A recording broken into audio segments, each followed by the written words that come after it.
Thank you, Carol. There's obvious a little bit of interest in what's going on James Island. What a terrific turnout, and it speaks not only to your willingness to get involved, but also the folks who have decided that they would like to serve you in the years ahead. Pretty forward-thinking, I think, to pass the hat before anything is said. I like that. My dad was a Baptist preacher. He used to have the collection after the message, and I said, I don't think that's when you ought to do that either. I'm going to ask our candidates tonight, and I'll introduce them to you just down the way. Jonathan Brown, Brett Johnson, Warren Sloan, Bill Woolsey. And what we will start first with is an opportunity for 90 seconds for each to offer some opening comments. And 90 seconds, you don't have to take all of that 90, but we are going to try to keep you to that for some opening comments right now. And Jonathan, we'll start with you. Good evening. I'm so glad to see everybody here.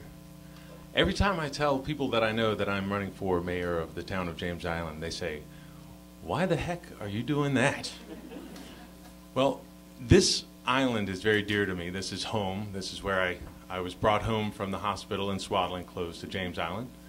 But more than that, this town is very important.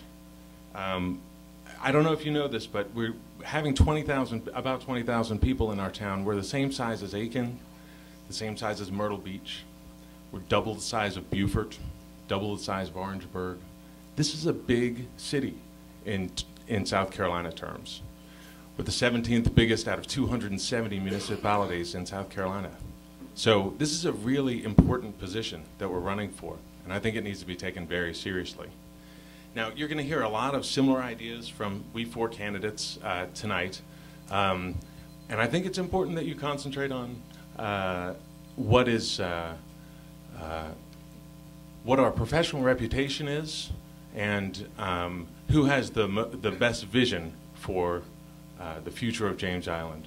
Now that sounds funny, coming from the one person you've never heard of up here.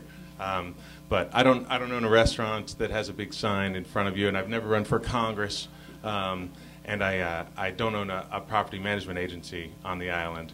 But I have been here my whole life working for very good things, and most recently trying to create high-tech jobs in Charleston, South Carolina. Thank you. Thank you, Jonathan. Next we'll move to Brett Johnson. Good evening, fellow Islanders and distinguished guests. I'm Brett Skibo Johnson.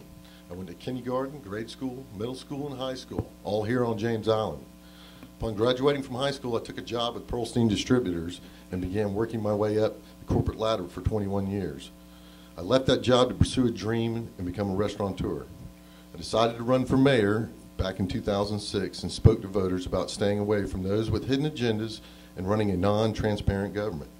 I may have lost the battle, but did not lose my love for this town or the need to make this a better place for all the residents on this island, which is why I'm here tonight as a candidate for mayor, asking for your support. I stand for a smaller and more transparent government with less spending.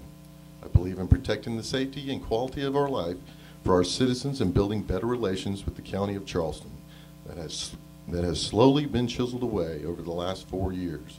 I believe every position should be reevaluated along with salaries, and I will vote for a pay reduction in the mayor's salary. We need to be more concerned with balancing the budget and bringing back honor and integrity to the town of James Island. If you cast your vote for me, I can assure you I will have only the best interests of this town at heart. Thank you. All right, thank you, Brett Johnson. Warren Sloan. Thank you, sir. First of all, I'd like to thank Carol and the other ladies that put this together. They did this on their own without any organization behind them, and it's fantastic. Seeing the number of people out here tonight, if we do nothing else, we've already won, because we are now shedding light on what's been happening in our town for the last 4 years. You could almost say the last 8 years as far as the leadership here in the town, and this is fantastic to see everyone involved and everyone interested. You know, before tonight, I was actually rather nervous, and then I realized that my job is not the hardest. It's actually your job, because you're going to be hearing similar ideas and similar concepts from all of us. We're all going to be talking about roads and drainage. We're all going to be talking about balanced budgets. We're all going to be talking about the different things that we need to worry about in our town. And it's going to be your job to determine not only which candidate has the best answers, but which candidate has the most viable option or most viable candidacy to beat the incumbent. And that's what I believe is the most important coming out of this race and coming out of this debate, is that we need a change in leadership. I believe that I have the strongest plan about what's going on. Thank you. I have the most understanding, the biggest understanding of where we've been, where we're going to go into the future, what needs to be done. There's some hard decisions that need to be made, some not very popular decisions that need to be made, and what we have to do those in order to have a viable community and a viable society and a long-lasting town that we can all be proud of to say that we're a part of the town of James Island. My name is Warren Sloan, and I hope you vote for me. Thank you. And Bill Woolsey. Well, I also want to thank Carol and Lindy and the committee that put this on, and thank everyone here that's come tonight, and also those who are taking time to watch this on TV and being prepared to cast an informed vote. Well, I'm Bill Woolsey, and I've taught economics at the Citadel for 24 years now. I studied economics, specializing in public finance. That's where my philosophy comes from. Keep government small and taxes low. My wife Kathy and I came to James Island 15 years ago. Our young sons were just starting school. We wanted to send them to island schools. Now Will and Andy have both finished James Island Charter School. Will's a senior at the Citadel this year, and Andy's at Trident Tech. In 2002, the people of James Island elected me to your town council. Well, thank you for that. And I served as chairman of the Public Safety Committee when I was on that town, and we had representatives of most of the neighborhoods on James Island, and I could lead meetings without acrimony and backbiting. I have a record. I prepared the town emergency preparedness plan, and also when no one would step up, I prepared the town's traffic calming policy. Now in 2004, I was reelected with the most votes of anyone else, and that's because people knew I would do my best and make a good decision.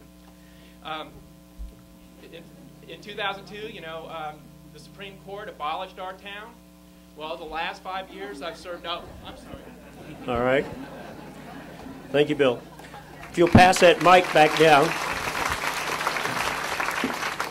Let's get to our questions, and we'll start on the very end there, Jonathan, with you, Jonathan Brown, and we will ask this question to each of you. And this question, you have 2 minutes in which to respond. Name 3 of the most pressing problems the town